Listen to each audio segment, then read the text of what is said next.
하나님의 추적과 인도를 신뢰해야 할 연약한 인생이라는 제목으로 함께 말씀을 나누겠습니다. 여러분이 집을 나서서 여기까지 오는 동안에 여러분의 행동이 CCTV에 다 찍혔습니다. 여러분이 어떤 행동을 했는지 문제가 생기면 그 CCTV를 보면 여러분의 모습이 기록이 되어 있어요. 우리의 일상생활은 나도 의식하지 못할 때 나를 바라보는 눈들이 있다고 하는 거예요. 우리는 이러한 CCTV가 어떤 인간의 개인적인 인권을 침해한다, 그래서 반대하는 것도 있지만, 때로 이 CCTV는 우리가 행동을 조심하도록, 또 범죄가 벌어지는 걸 막기도 하고, 범죄가 벌어지면 범인을 빨리 잡는 그러한 효과도 있기 때문에 어느 것이 옳다, 그르다는 판단이 매우 어렵습니다. 오늘 이 시편 119편은 마지막 히브리 자음인 쉰이라는 이 자음과 그리고 타버라는 이 자음이 마지막 21번째, 22번째 단락을 이끌고 있습니다. 이러한 형식을 답관체라고 말하는데, 이것은 의도적으로 의미를 부여하며 글을 쓰는 방식입니다. 이 21번째 자음인 쉰이 161절부터 168절을 이끌고 있는데, 이 쉰이라는 단어가 이끄는 것은 고관이라고 하는 그런 단어입니다. 이 쉰이라는 이 철자는 입, 또한 치아, 하나님의 손, 이런 것들을 상형화해서 만든 글자인데 하나님을 기억한다는 의미를 가지고 있습니다. 곧 고관들보다도 더 높으신 하나님을 생각하는 그러한 의미를 담고 있다고 보겠습니다. 또한 22번째 자음인 타브라는 마지막 글자는 169절부터 176절까지를 이끌고 있는데, 이 타브라는 이 자음은 갈고리의 형상에서 온 것입니다. 무언가를 딱 거는 것, 그래서 목표, 또 완성, 언약이라는 그런 의미로 사용이 되고 있습니다. 그걸 보면 마지막 이 타브라는 이 글자가 이끄는 이것이 아마 전체 119편의 핵심적인 내용이 담겨 있다, 그렇게 보겠습니다. 오늘 이 말들을 우리가 읽어 나가다 보면 크게 두 가지의 내용을 알게 되는데, 하나는 하나님이 무언가를 살피시는 그러한 분으로 인식할 때 찾아오는 경외감, 두려움이죠. 그 두려움과 더 나아가서 기쁨이라는 역설에 대한 이야기가 나오고 있고, 또 한 가지는 인간의 연약함을 인식하고 하나님의 구원을 신뢰해야 된다고 하는 이러한 내용이 담겨져 있습니다. 자, 이 내용을 바탕으로 해서 중요한 몇 가지 사실을 살펴보도록 하겠습니다. 제일 먼저는 하나님이 살펴보시는 분이다라는 것입니다. 마치 CCTV가 모든 행동을 찍듯이 하나님의 눈이 이 세상을 살펴보고 있다는 겁니다. 무엇보다 사람들 하나하나를 하나님이 살펴보시고 있다. 오늘 그것을 시편 저자는 두려움으로 느낀 겁니다. 하나님이 자신의 모든 것을 살펴보는 것 때문에 그는 두려움을 가진 거죠. 이것이 161절에 파하드라는 단어, 경외라는 단어로 나타나고 있습니다. 자, 이 경외라고 하는 단어는 두려움을 말하고 있는데 실제로 그는 고난 중에 있습니다. 말했지만 이 쉰이라고 하는 이 철자가 이끄는 이 고관이라는 단어 속에는 자신이 고관들로부터 지금 어려움을 겪고 있는 그런 상황을 이야기하고 있습니다. 그런 상황 속에서 고관들보다 더 높이 계신 하나님이 자신을 구원해 줄 것을 바라보고 있는 그런 의미가 담겨 있는 것이죠. 자, 그는 지금 고난 때문에 두려움이 있습니다. 그러나 그의 진정한 두려움은 자기의 대적자가 주는 그 고난이 아닙니다. 진정한 두려움은 바로 하나님이 자신을 살펴본다는 것. 하나님이 자기의 모든 것을 살피시고 안다는 것 때문에 그는 두려워하고 있는 거예요. 여러분의 모든 행동 하나하나, 아니 더 나아가서 마음까지도 하나님은 살피시는 분입니다. 우리를 찍고 있는 CCTV 이 앞에도 있는데요, 여기도 있고 교회 앞에도 있습니다. 근데 그 CCTV도 사각지대가 있어요.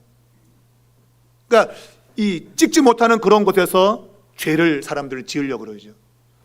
안 찍히려고. 그런데 하나님의 얼굴은 피할 수가 없어요. 하나님은 못 보는 것이 없고 심지어 마음까지도 하나님은 다 아신다고. 그것 때문에 시편 기자는 두렵다, 하나님이 두려운 분이다 라고 이야기를 하고 있는 겁니다. 자, 그는 하나님이 자기를 살피기 때문에 그는 하나님께서 요구하는 것들에 대해서 순종할 수밖에 없었다.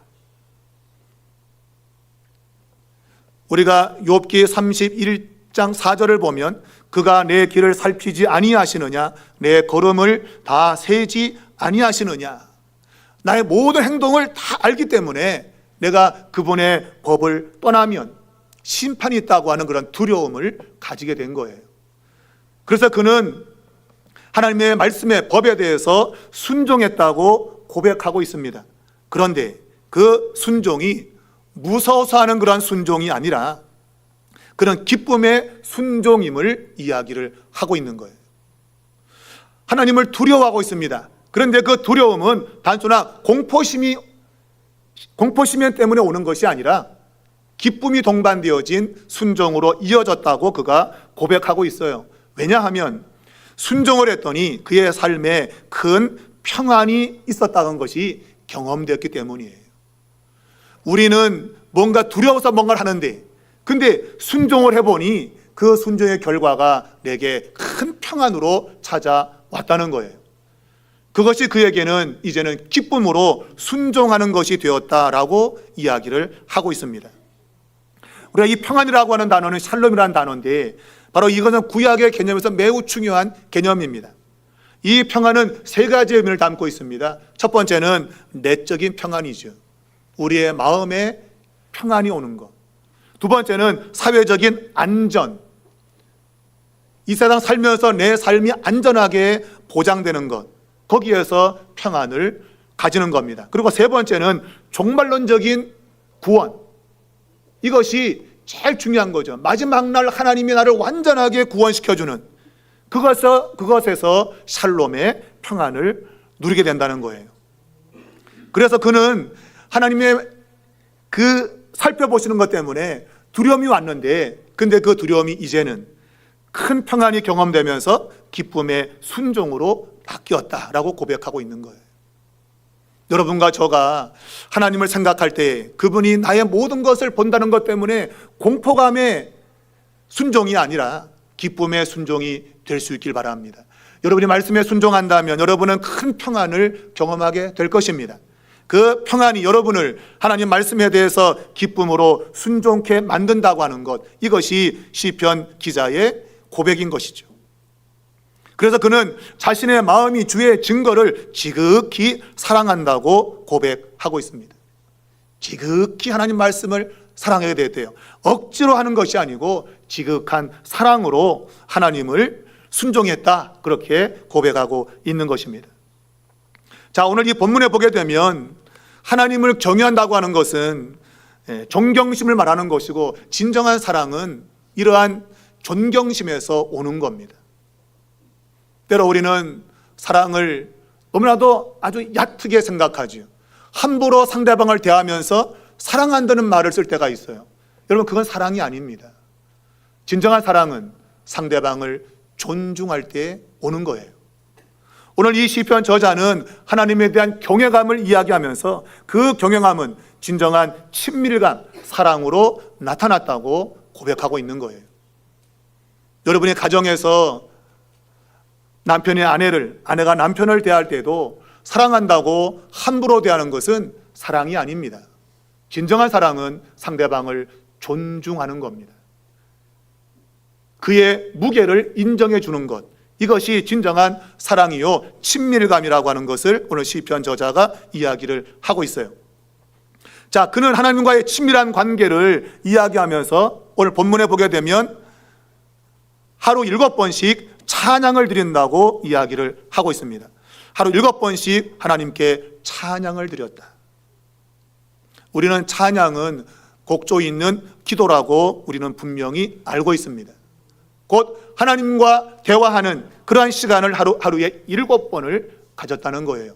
이 7이라는 숫자는 성경에서 완전수를 가리고 있고, 그것은 그가 고백한 대로 지극한 사랑의 모습을 이야기하는 겁니다.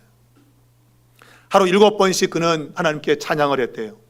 구약의 다니엘은 하루 3번씩 하나님께 찬양했다고 되어 있고, 시편 55편 17절은 저녁과 아침과 정오에 내가 근심하여 탄식하리니 여호와께서 내 소리를 들으시리로다.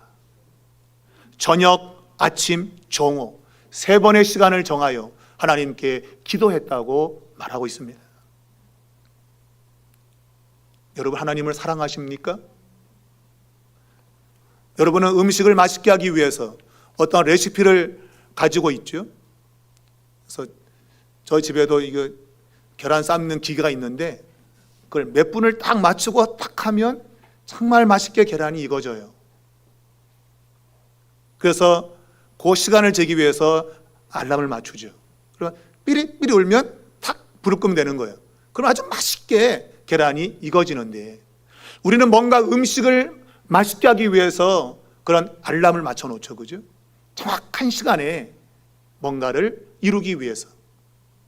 그런데 여러분은 기도를 위해서 알람을 맞춰 본 적이 있나요? 바쁘게 하다가 삐리삐리 울려서 기도할 시간이네? 기도해 본 적이 있습니까? 그것도 하루 7번씩.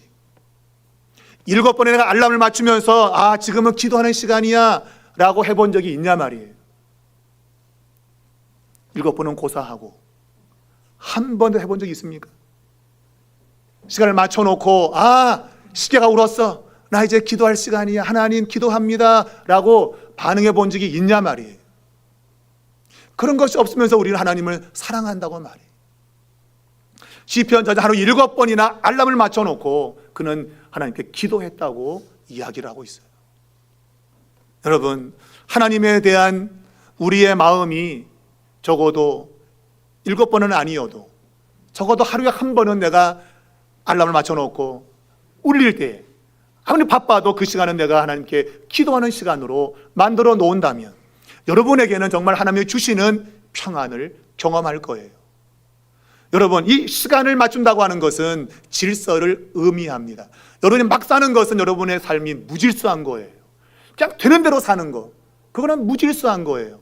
마치 이것은 창세기 1장에서 이 천지를 하나님이 창조했는데 그때 흑암이 깊음 중에 있다, 무질서한 세계와 같은 거예요.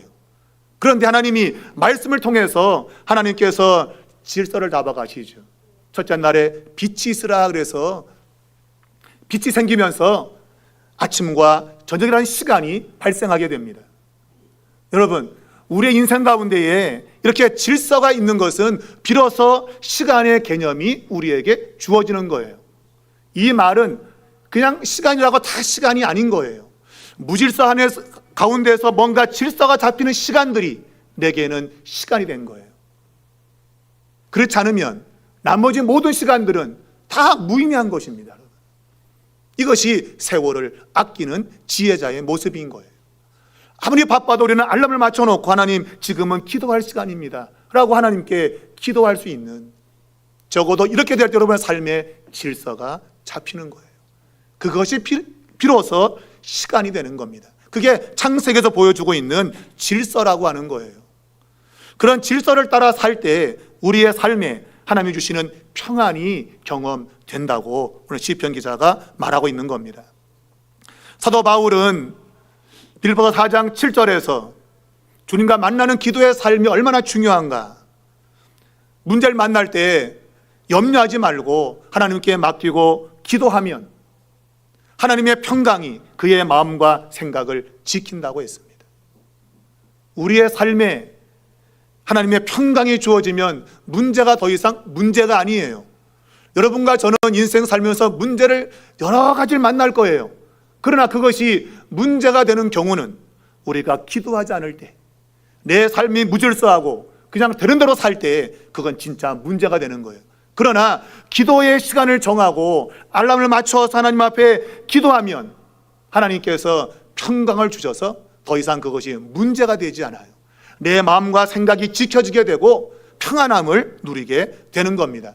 여러분, 이것이 우리 기독교의 비밀이에요. 세상은 이걸 알지 못해요.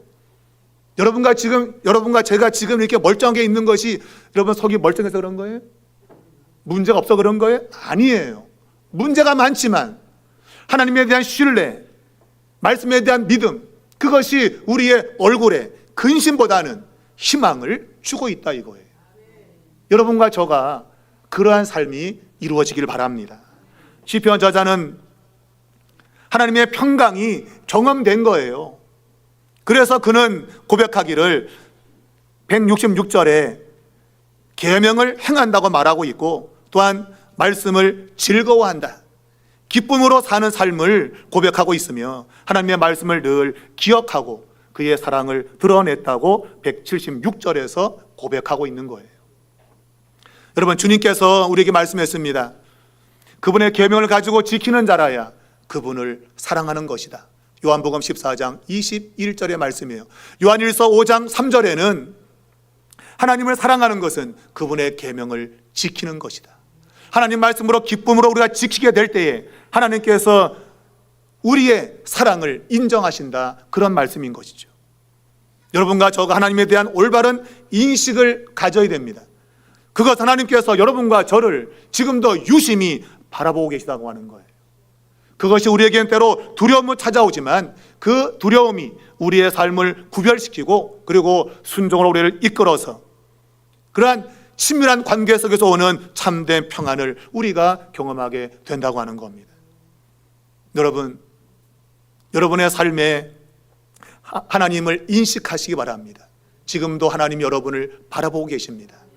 여러분의 삶에 그분의 시선이 여러분에게 순종을 가져오고 그것이 평안으로 이어지고 있음을 다시금 깨닫는 복된 시간 될 수 있기를 축복합니다.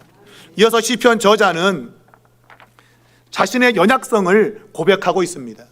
인간의 연약성, 그는 지금 하나님의 말씀에 순종하고 사는데 근본적으로 인간이 가지고 있는 연약성 때문에 고민스러운 것이죠. 그래서 하나님께 기도를 요청할 수밖에 없고 하나님의 도우심을 간구할 수밖에 없어요. 여러분, 오늘 그 자신을 가리켜서 길을 잃은 양으로 표현하고 있습니다. 성경에는 우리 인생을 양으로 표현하고 있습니다. 근데 이 양은 자신의 힘으로 길을 찾지 못해요. 목자에 의해서만 길을 갈 수 있는 존재가 양인 것입니다. 오늘 시편 저자는 자신이 길 잃은 양과 같다고 고백하고 있습니다. 근본적으로 인생은 길을 잃어버리는 양입니다. 지금은 신실한 것 같지만 내일 되면 또 길을 찾지 못해서 방황하는 것이 인생이라고 하는 거예요. 여러분과 저 항상 믿음이 좋던가요? 어제는 좋았는데 오늘은 인상을 찌그리고 있잖아요.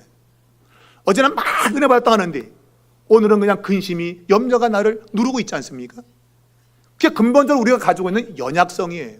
이게 양이 길을 잃는 그것이 본성이라 그 얘기예요.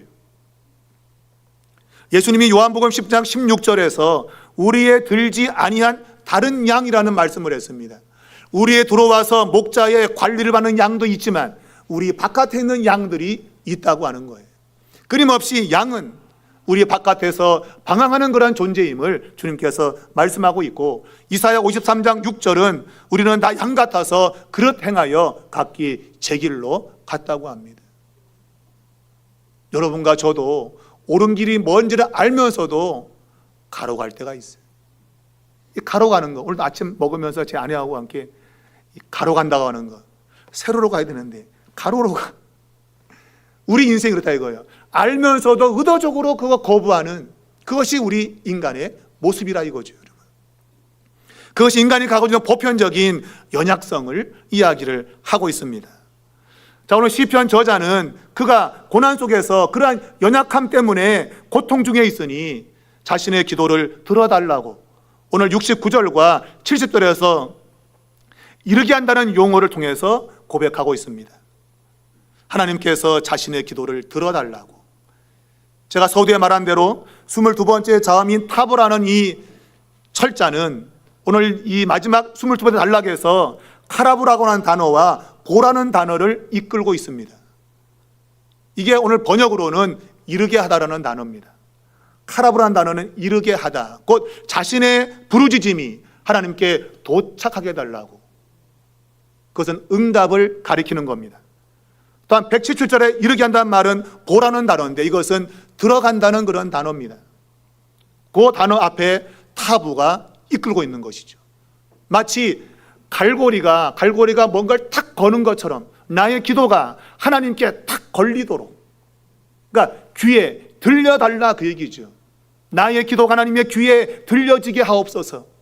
마치 갈고리로 탁 거는 것처럼 그 타부라는 단어가 이 단어를 이끌고 있는 거예요. 우리 인생은 혼자 살 수 없어요. 그래서 뭔가를 걸어야 되는데, 그래야 내가 안전하게 되는데, 오늘 시편 저자는 하나님의 도우심, 우리를 살피시고 우리를 도우시는 하나님을 향해서 구원의 소리를 부르짖고 있는 겁니다. 여러분과 저는 혼자 힘으로 살 수 없어요. 우리는 하나님의 반드시 도움이 필요한 존재입니다. 말했지만 양은 혼자서 길을 못 찾아요. 반드시 목자가 길을 찾아줘야만이 갈 수 있는 그런 존재가 양인 것입니다.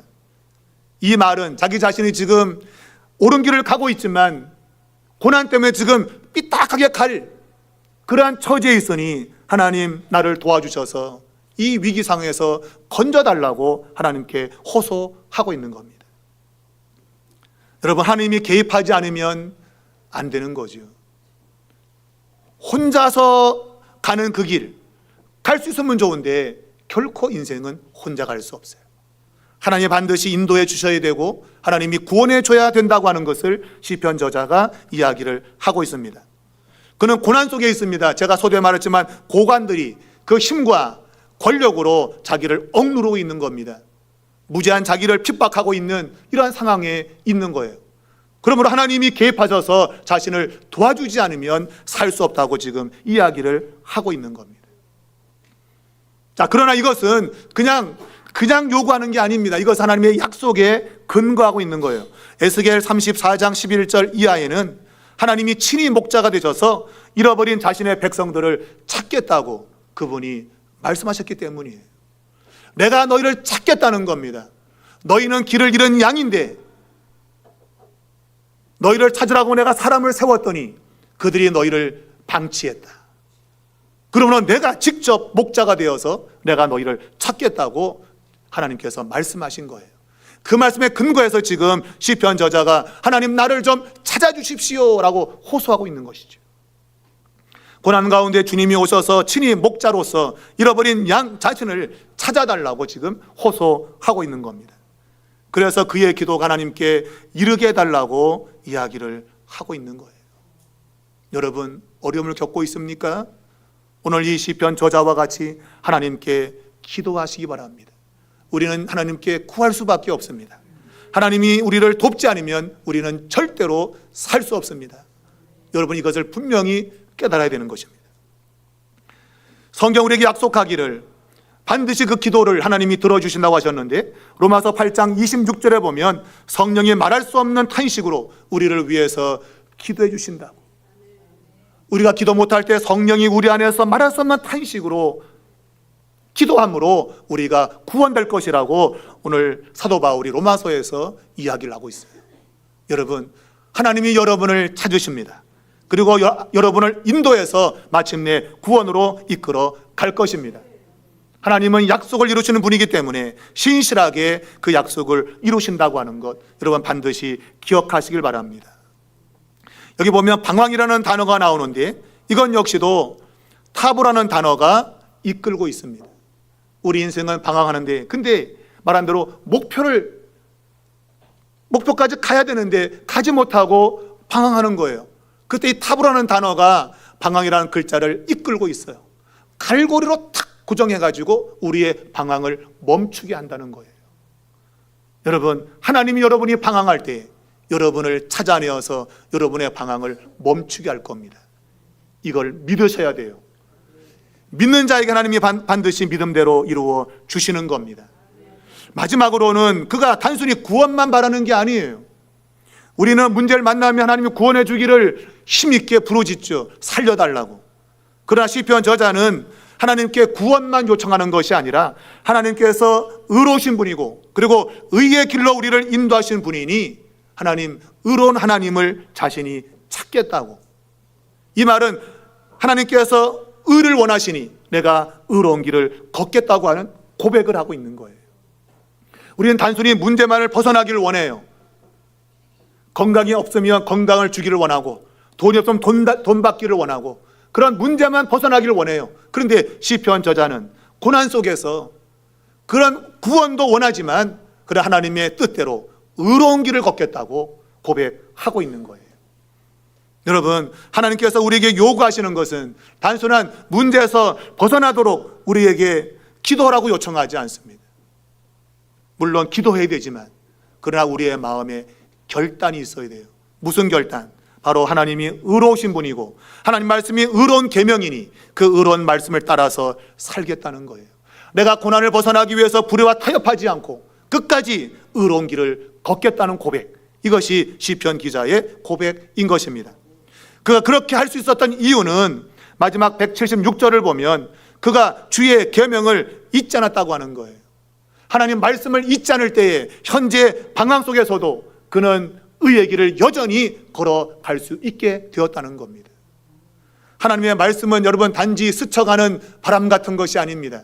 하나님 말씀이 내게 들려오면 그 말씀이 나의 방황을 멈추게 하고 영원한 구원으로 나를 이끌어 간다고 하는 거예요. 여러분, 하나님의 말씀을 중히 여기기 바랍니다. 이 말씀을 내 마음에 새기면 말씀이 나를 이끌어 가는 것입니다. 오늘 시편 이 마지막 119편 이 마지막 부분은 인간 존재의 근본적인 역설을 이야기하고 있어요. 제가 서두에 말했지만 우리 인생은 길을 잃은 양처럼 연약한데, 그런데 하나님께서 우리를 완전한 최정점에 도달하도록 하나님의 말씀의 갈고리로 우리를 고정시켜서 완전한 구원을 이루신다고 하는 거예요. 바로 그 갈고리가 하나님의 말씀인 것입니다. 그 말씀은 의로운 말씀이기 때문에 그 의로운 말씀을 따라 순종할 때 하나님께서 여러분의 삶의 문제에서 구원을 시켜준다고 하는 것, 여러분 반드시 기억하시기를 바랍니다. 시편 저자는 자신의 연약성을 인정하면서 철저하게 하나님께 구원을 바라고 있고 그리고 성숙한 순종을 고백하고 있습니다. 여러분, 예수 그리스도는 우리 인생의 목자가 되시기 위해서 이 세상에 오신 분입니다. 하나님이 친히 내 백성을 찾겠다고 말씀하신 성취가 바로 예수 그리스도입니다. 그분이 이 땅에 인간의 모습으로 오셔서 우리의 모든 삶의 자리에 동행하셨고 결국 십자가에서 우리의 죄의 문제를 해결하시고 우리에게 진정한 평안을 주신 분입니다. 그분은 우리에게 말씀을 남기고 성령께서 그 말씀에 순종하는 길을 열어 놓으셨습니다. 여러분과 저가 하나님의 말씀을 의지해서 옳은 길을 걷는다면 순간순간마다 하나님께서 우리의 방황을 붙들어 주시고 마침내 완전한 구원의 길로 우리를 인도해 주실 것입니다. 사랑하는 여러분, 방황하고 있습니까? 삶이 지치고 공고하십니까? 하나님 말씀으로 고리를 삼아서 영원한 구원에 고정을 시키십시오. 하나님 말씀은 나를 흔들리지 않게 붙들어 줄 것입니다. 그것이 마지막 이 시편 119편 탑으로 모든 말씀을 끝마치는 시편 지어자의 목적이 들어있는 겁니다. 여러분과 저가 어려움 가운데서도 흔들리지 않는 하나님께서 우리를 평안으로 이끄시는 그러한 축복이 말씀의 순종을 통해서 나타나기를 주님의 이름으로 축원합니다.